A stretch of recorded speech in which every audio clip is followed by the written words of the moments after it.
Good morning, ohayou gozaimasu, and welcome to AsaKoya. Sunday Morning AsaKoya, to be precise.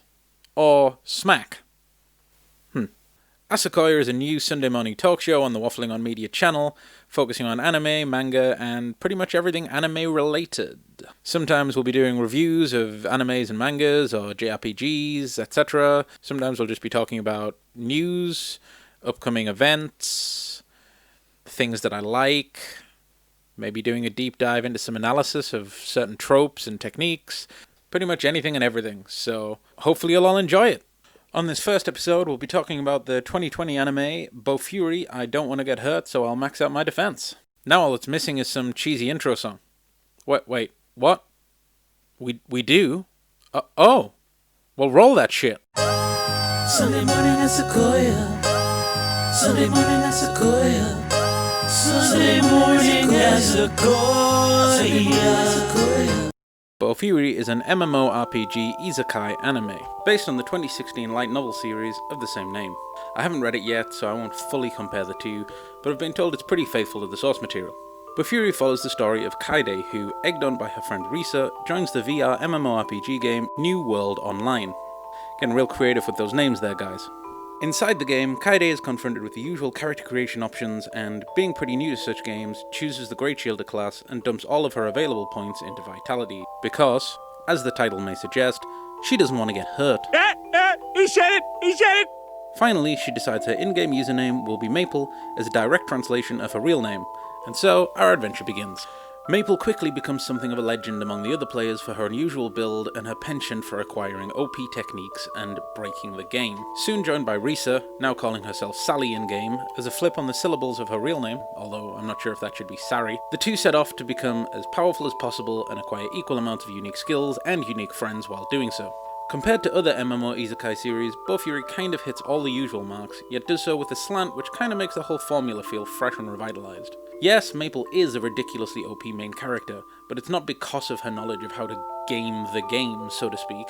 Maple isn't calculated or even particularly talented in the traditional gameplay elements of New World Online. Instead, she just kind of stumbles into greatness by being fairly derpy. I mean, her first big break is accidentally falling asleep in an enemy zone and gaining multiple new skills and resistances from being constantly attacked while doing so. Hell, in the first episode alone, she eats a Hydra boss to gain its power. No, that's not hyperbole, she literally eats the boss. In fact, I think this is one of BOFURI's greatest charms in how it subverts and even somewhat parodies the power progression formula of more traditional anime. Most often in anime, we see the hero train rigorously to gain enough power to defeat an imposing threat, only later to discover that a stronger threat exists and repeating the process. Maple, on the other hand, hardly trained at all to begin with, and only ever really takes training seriously later in order to help level up her new friends. And even then, she still has to make some little games out of it in order to stay interested. As a series, BOFURI on the whole also doesn't really have any imposing threats. There are no world-ending events, evil villains, or even any rivals for Maple to overcome.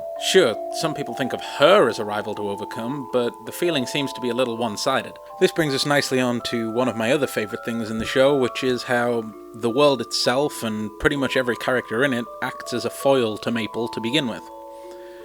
Maple herself, as we've said, is kind of unique, let's say. Whereas pretty much everyone she meets is a traditional player who takes the game seriously and doesn't really start to think like Maple until having hung out with her for a decent amount of time.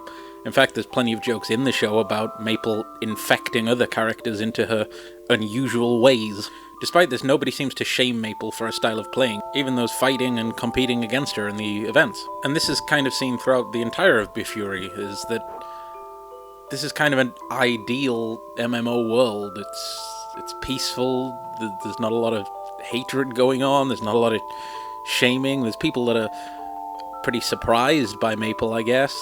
There's a really nice segment at the end of each episode where you see kind of like a forum chat with the text boxes, and people discussing back and forth, what's Maple going to do next, etc.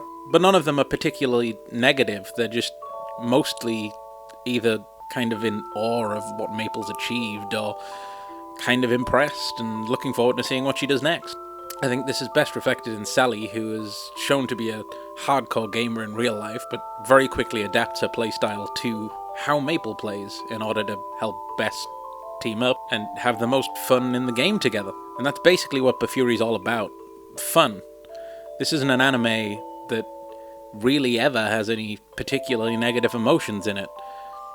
I was designing these little chibi faces for this show, and I realized while doing so that I didn't need a sad face for this episode, because I felt nothing sad watching this show. It's an incredibly upbeat experience and a lot of fun to watch, and somehow manages to pull that off in a way that doesn't feel stale or boring. Well, if you hadn't guessed at this point, I seriously loved this anime. I would definitely recommend it to everyone. It wasn't a masterpiece by any means, but it was just so much fun. Because it's so much fun, Chan! Get it! It's light, it's entertaining, the characters are great, the art style and the music are just vibrant as hell. There are two of the most adorable goddamn creatures that I've ever seen in my entire life. So fucking adorable! It's just very hard to start watching this show and not instantly get wrapped up in just wanting to have fun with Maple and the team. So there we have it, guys. This was my impressions for BOFURI. I don't want to get hurt, so I'll max out my defense. There it is! I'll probably do a separate spoiler video for this show because I really enjoyed it and I kind of want to talk more about it. But we'll work that out in the future. It probably won't be on a Sunday. Who knows? New shows, am I right? Anyway, thanks for watching, guys, and I'll see you next Sunday.